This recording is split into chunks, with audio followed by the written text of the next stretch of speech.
Hello there, and welcome to the tour of the three variants of the Initiate class shuttle, the second vehicle in my Wimpomania line of vehicles. My name is Wimpoman, and I am the chief designer, chief builder, chief architect, and chief dumbass behind the Initiate class shuttle update project. So before I start, I just want to quickly say it's a little bit warm in England land, so if you hear some noises from outside, I do apologise, but my window is wide open. You may occasionally get a brief noise of the fan against my microphone. Again, I apologise. So, as I said, these are updated, or at least these two are. That one's new, but before I start the tour proper, I'm first going to show you the original vehicles. So here are the two original versions of the two variants of the Initiate class. These were built before 1.0, which means there was no such thing as weights and volumes, so no container controllers, no extensions. There was also no shields, and we needed RCSs to yaw, pitch and roll, whereas now we use thrusters, although the new ones do have some RCSs, but whatever. There was also no CPU. Now, going back on what I have said in a couple of other videos where I say I don't know if there were any medium thrusters pre-release, I have finally found one of my old builds that has a medium thruster. Two of them, in fact. Two whole ones. I think that I was only using smalls in order to bring down cost. So, I mean, even before CPU and weights and volumes, I was already thinking about lower tier and higher tier ships. So, you know. So this is the original 5-person shuttle. And as you can also see, we didn't have any such thing as a holo display. The LCD projectors weren't a thing yet. And this is the back. And as we'll see when we go into the new one, the seats are all together rather than spread out like this. The only other real difference is the stuff at the bottom I've removed, and the stuff around the doors have changed. And in fact, each version has a slightly different door. And then this window has moved from there to there, and then I've put the O2 stations where the window is. And I'll talk about that again when we get to it. But other than, and then this shape has slightly changed. So I do 2 blocks of 45 degrees, and then I do a 22.5 degree angle there on the new ones. And the thrusters are slightly different and stuff, but you will see that when we get to it. But generally speaking, they're the same. It's the internals that are different. So that was the 5-person shuttle, and here's what I was calling the Personal Shuttle. Now, I did actually say on the old workshop description for the starter class shuttle pod, which was before this, or which is before this in the Wimpomania line, but this bunk bed in the back of this Initiate class Personal Shuttle was how the original starter class used to look like in StarMade when it was first built, with a bunk in the back. Of course, in StarMade, those blocks are 1 meter cubed, and in this game, they're 1/2 meter cubed, so smaller ships. So I had to do a bigger ship to get a bunk in. So there we go. That's the original. Oh, as you can see, there's no window on that side because I put a constructor in. So those are the original vehicles. So I'm now going to show you around the new ones, starting with their roles and their task equipment. So this is the Initiate class shuttle upon which the other two are based. This is, like the original, a 5-person full-size shuttle. In order to facilitate that task, it has 5 seats for the 5 people that the 5-person shuttle is going to be carrying around. I suppose, again, like always, you can count the thrusters, whatever. Then the Personal Shuttle variant has a pretend make-believe bed for the person that it is shuttling.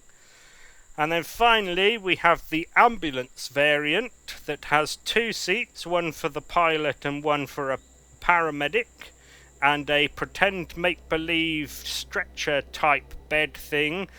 I mean, I would have liked to be able to do some sort of wheels and a handle to indicate that that is pull-aroundable in law. I mean, obviously not in reality, because we don't have that kind of functionality in the game, which is fine, but I would have liked to give the impression a bit more. I couldn't, so there we go. Right, that's the end of that segment. The next segment then is going to be their propulsion, handling, and lift capacities. Yes, plural. So, as I go through the rest of the stuff, assume that these are identical, because they pretty much are, unless I specify otherwise. Oh my god. So, they all have the same propulsion. For forward thrust, we have 4 medium tier 1s. For reverse, we have the same.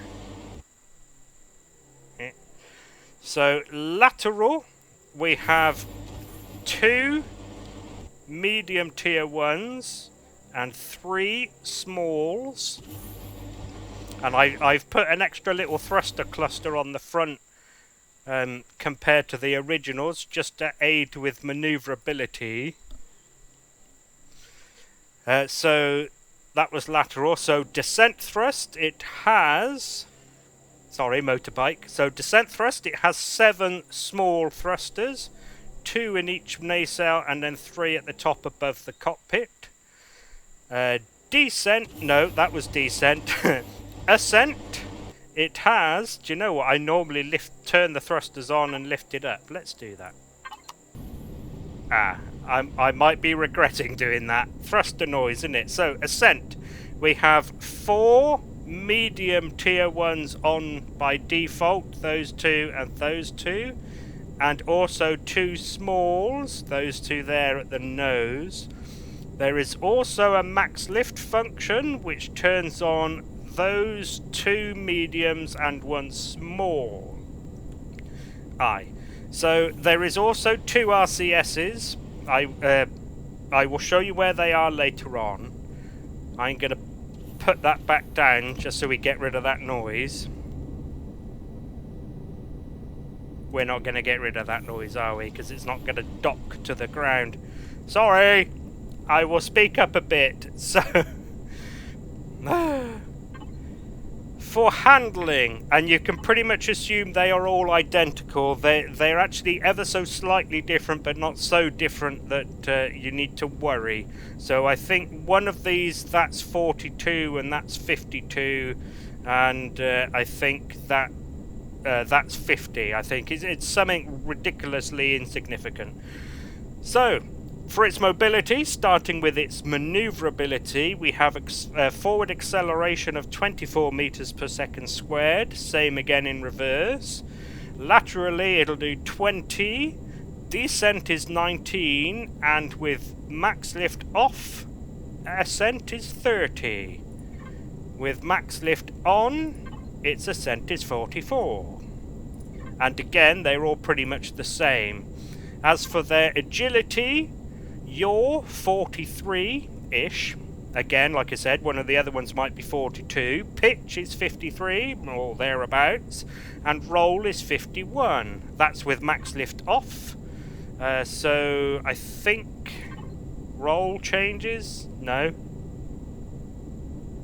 Pitch changes slightly. Oh, there it's all pretty much the same. Yeah, pitch goes up by 1. Whoopee! Okay, so there we go. I'm going to give it a quick test fly, just so you can see how it flies. Now the thruster noise stops. Right, pilot mode on. Here we go. Let's turn away from the stars so we're not blinded. I mean, this again is with pilot mode on, but whatever. I haven't done lift yet, have I?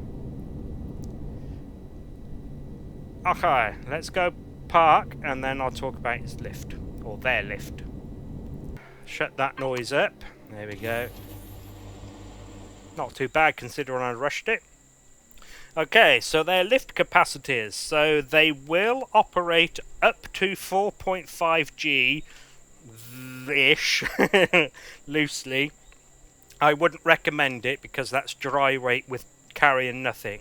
In 4G, they will all lift 3.7 tons in addition to itself. So plus 28 tons. So including itself, it will lift about 31-ish, just under. No, just over, sorry. 31.7-ish in 4G. Right, that's the end of that segment. So the next segment then is going to be their power, fuel and air. Now, as usual, I'm going to tell you about this stuff now and then show you where they are later on the interior layout bit. So, power, they all have 4 large power generators. And in fact, I can point out that they are behind the bright blue shutters there. That's the power blue that's I have set. Oh, missed it. I missed it by that much. That there is my power blue that I do power conduits and cables and stuff in, and also to signify where the generators are if they're behind something you can open. Fuel, it has a pentaxid tank, and it has 10 large fuel tanks. Or they have. This isn't the first tour of multiple variants where I keep saying it instead of they. Moron. Air. They all have 6 O2 tanks that feed 1 ventilator in a single compartment, the cockpit at the front. And as you can see, they have an O2 station where there would normally be blocks. And I did that because the steel blocks that make up the outer hull are only 50 hit points each. So 2 would be 100, and the hit points of that O2 station is 150. In case you don't believe me, there it is. So I used the O2 stations as outer hull. There's 1 on each side, and all 3 variants are the same. Okay, that's the end of that segment. So the next segment is going to be their weapons, defences, and construction. Right, weapons. The 2 non-medical ones comes with a single Gatling turret installed, and that is set to what I consider to be my point defense setup, so that will target the weapons of small vessels, and it'll also target drones, NPCs and players. However, the ambulance, being an ambulance, is not armed, although I'll cover that a bit more in the upgrading bit. Defences, they all have a shield generator, and there's a small amount of Lagshot armour. No, there isn't. I thought there was. I thought I put some. Oh, it's just normal blocks. I decided to keep the triangle count down, the complexity. So there is a block between the outer hull and the core, but, you know, whatever. Construction. As usual now, I have an unpainted version, noisy kids outside. So as you can see, it has a structural frame of hardened steel. Most of the hull is then steel. There is small amounts of carbon composite. They weren't unpainted. Here. So, there's a small amount of carbon composite where it really doesn't matter. So things like this illuminated orientation panel even, this stuff around here, and a little bit on the bottom. Nothing particularly important. On the inside, the deck plating is the outer hull, and the bulkhead at the back is made up of the container extensions for the large container. Yes, so there we go. Right, that's the end of that segment. So the next segment then is going to be their resource gatherings, productions and storages, plural. So, none of them have any resource gathering. They all have the same 2K SU cargo container, the controller of which you can see just there. They also all have the same 250 ammo container. Again, I'll show you where that is later. They all have 3 large boxes, cargo boxes, I should say. This one has 2 small cargo boxes, whereas the others only have 1 each. Yeah, just checking. They all also have at least 1 armor locker. This one has 2. Again, I'll properly show you where they are later on. Now, the other 2 has a constructor, whereas the 5-person shuttle does not. Right, so that's the end of that segment. So the next segment is going to be the interior layout and any remaining devices. Right, so before I do inside the cockpit, and I will show you the difference between them, you may have noticed already anyway, but I'm going to do the any remaining devices on the outside, starting with, as usual, my ships come fully flight regulation lighting compliant. So as you can see, we have the slow pulsing running lights that are white. They show any observer, including you, that the ship is still powered. So if you accidentally leave it on in your hangar bay, you will be able to tell. I mean, there may be other giveaways as well. Also, the nav lights, there's the red on the port, the white on the stern, wherever it is, that one there, and then the green on the starboard. The illuminated orientation panels are their formation lights, so these allow you to fly in formation with other ships, especially in poor visibility. We also have, again, I will demonstrate these later on, the anti-collision lights include red on the top and yellow on the bottom anti-collision beacons, and the flight strobes, which are the bright white flashy ones you see on the wingtips of planes, are there and there. The one I just pointed to before I went round here, and then that one. They also have some nameplates. Now you can ignore or play with these as much as you like. Ship name there. Oh, in case you care, intra-star system vehicle. So a vehicle intended to travel internal of a star system, which might give you a bit of a clue of something else that's in there.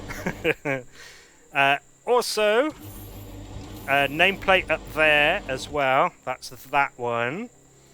There's also the class and registry display on the top of each nacelle. This is supposed to be incremental of how many there are in existence, including yours. Of course, there's no real way to know that. I always recommend that you have a look and see how many are subscribed and then add one, because I have one as well, but I'm not subscribed because it's mine. So you need to add one.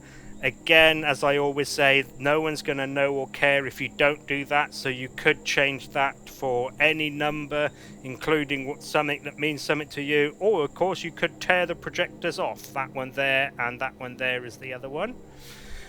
In case you care, Wimpomania Manufacturing, Transport Shuttle, Wimpomania 02, and then this is the number of which initiate shuttles this one is supposed to be. Now that's its full registry. I haven't put its main registry anywhere, only its full. Those of you who have seen other builds of mine will know what that means. I normally put just that bit elsewhere, but I haven't. On the bottom of the nacelles we have the registry number of the mothership that's carrying this around.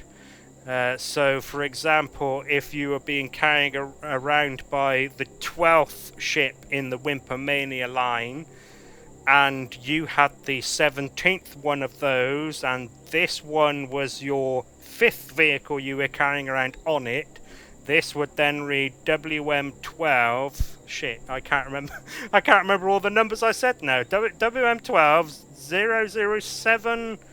05, I think that was roughly what I said.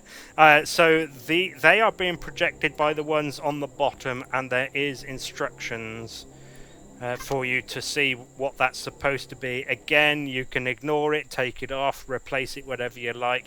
In fact, when we get to the ambulance, I've just replaced it with the word ambulance, and added another one on the front, whereas these two don't. Any remaining devices then? So I'm going to talk about these shutters. So this colour is what I designate for fuel, so you can tell behind there is access to the fuel and one of the large cargo boxes for storing extra. That's in case you want to, if you like interacting with bits of the ship manually, I've done this for you. Pentaxid and the warp drive and another large cargo box is there. As you can tell, therefore, it has a warp drive. I'm sure you guessed anyway based on the oh, maybe you didn't. Intra-star system vehicle is something that has an in-star system warp drive, so an SV with a line. Right, this one's two colours. The white is O2 and the green is ammo. Again, just in case you want to interact with anything. And as I said earlier, the generators are on here, along with the shield. But it's not really intended for repairing the shield, but then of course if you need to repair your shield, of course you can, of course. Anything else? The landing gear, I always forget them. It has some landing gear. I will demonstrate the flight regulation lighting later on when I get to the shortcuts and signals, in case you care. Let's go inside then, and as you can tell, these are automatic. The two ramps, the door, and that light there are all on a sensor, that one there. Although for the ambulance I've had to make room slightly and it's actually there instead. I wanted to put that on an inside block, the shutter that is the door. I've put it on those blocks rather than on top of these. So I had to move the sensors. Right. The 5-person shuttle then looks basically the same as the original, except the back wall is now a 2K SU container. As I said, the O2 stations are part of the outer hull because their hit points are fairly decent. 2 armor lockers. There's a small cargo box down there. The lights in here are on that motion sensor. They are also on the lever if you want to leave them on when you get in a seat. In the front we have the pilot seat, a passenger seat, mini fridge, another small cargo box, and a whole bunch of LCDs. Oh, the internal lights are there and there, by the way. So that's the internal of this one. So, the personal shuttle gets a slightly different arrangement at the door. As you can see, the door is not a glass one, a windowed one, it's a solid one. And the window in front of the door has been replaced with blocks. I did that just to give a slight bit more privacy if you're sleeping in the bed, air quotes. So, the bed replaces one of the armor lockers and 2 of the seats. The constructor replaces the other seat. The rest is the same. Oh, the mini fridge in these comes turned off by default, by the way, as does the constructor. Normally I give you a custom signal or a custom shortcut to turn the production on and off. I haven't with these because I wanted to make sure I only had 4 of each to fit on the screen.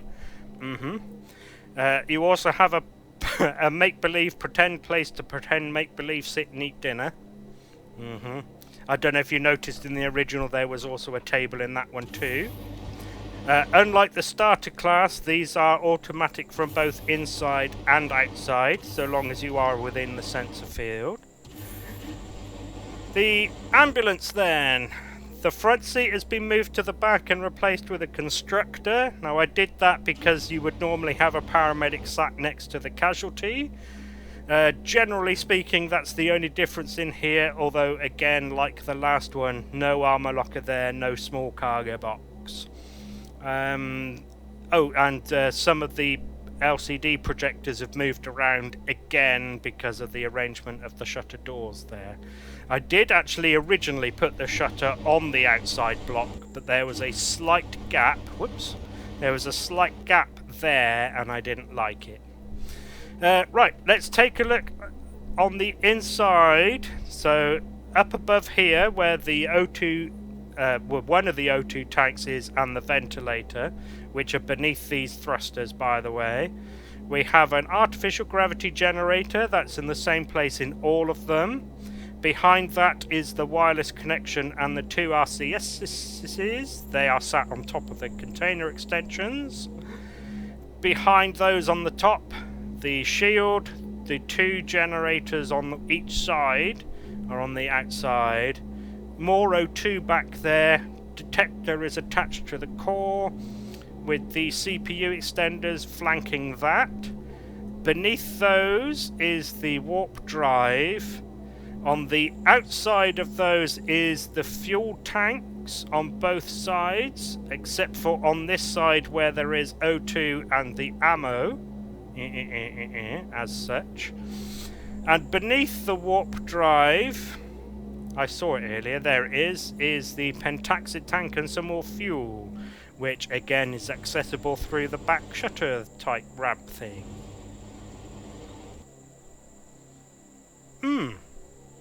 Okay, yeah, I think that... Oh, and the ambulance. So, a couple more LCD projectors. I've already showed you that there's an extra one on the front saying ambulance. There's also two more with a Star of David with... No, Star of Life even, with a rod of Asclepius in the middle. Also, you get some Nina lights. I will demonstrate those later on. Nina. Okay, that's the end of that segment. So the next segment is going to be their shortcuts and signals. The ambulance is slightly different for the Nina lights, but I will demonstrate that in a bit. So, you have 4 in the device group's shortcuts. As usual, main propulsion is at the top. That turns on what I referred to earlier as the default thrusters. It'll also turn on the 2 RCSs. And, if I demonstrate, it'll also turn on the anti-collision beacons. The 2 red ones on top, one there, and the yellow one on bottom. The next one is max lift. That will turn on the additional thrusters, which is those there, and that's it, yeah, just the 3 in the middle, centre line. Right, the next one down is artificial gravity. That will allow you to turn it off if you are in the gravity well of a planetary body, like this, for example. Oh, I was like, where is it? There it is, so you can turn it on and off from the shortcut. The last one down is air vent. Now I'm going to cover this just in case this is the first tour of mine you have seen, but I'm going to do it quickly in case it isn't. If you have a look at the power left and turn oxygen off, that doesn't change because, although it did just tick down, but coincidentally, because the ventilator block itself is still powered. So I've given you an air vent block to save some power if you are in a breathable atmosphere. Yeah.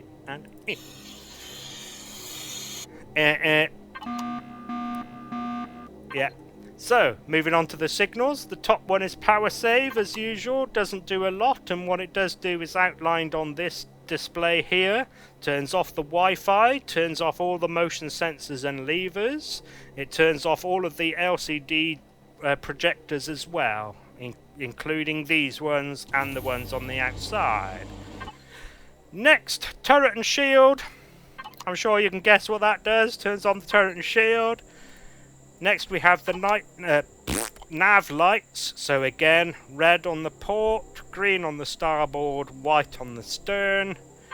And if you want to be a bit more realistic, there's the flight strobes, flashy flashy. One there, and one there.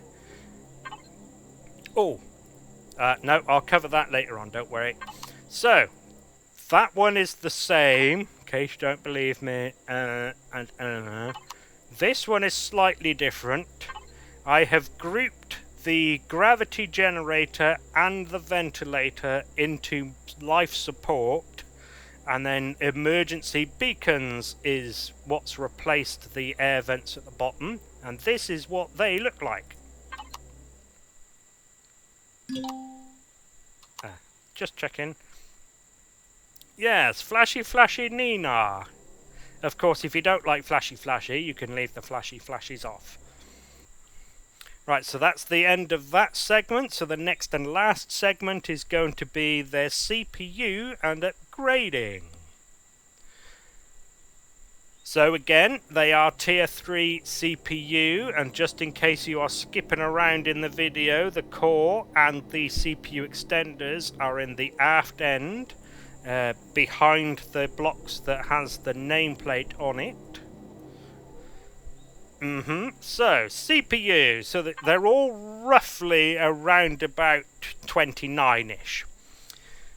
So the shuttle, the 5-person shuttle, is at 28,700-ish out of the 40,000. The next one is at 30,700-ish of the 40,000. And then, if you'll forgive the rounding up slightly, 29,700-ish of the 40,000 is what the ambulance is on. Upgrading. There is no inbuilt upgrade path. There is no spare slots inside for you to put in something. That doesn't mean you can't personalize it. For example, you can access fuel there and through there. And through here? No, you can access O2 through there. So you could replace some of those with other stuff if you really wanted to. Here's something else I would suggest as well with the ambulance. I've taken the turret off the ambulance because it's an ambulance. However, I haven't repainted under here. So if you really want to, you could take those blocks off and pop a turret back on it. I'm not saying you should, because it's an ambulance, but you can. So I have left the ammo container in place. I haven't done that for the turret, of course. I've done it in case you need to carry around any small arms with you. Bullshit. Now, and of course you can do whatever you want with the inside. If you don't like the fact that this is a pretend stretcher, you can tear it out. Of course, the ambulance is sort of for role-playing. If you are on a server where you feel the need to role-play as an ambulance, you can. Okay, there we go. I think that'll be the end of the tour for these 3 variants of the Initiate class shuttle. So thank you very much for taking an interest in at least one of them. I hope you get some use out of it or them, and hopefully I will see you in another video for a different build. So thank you again, and goodbye.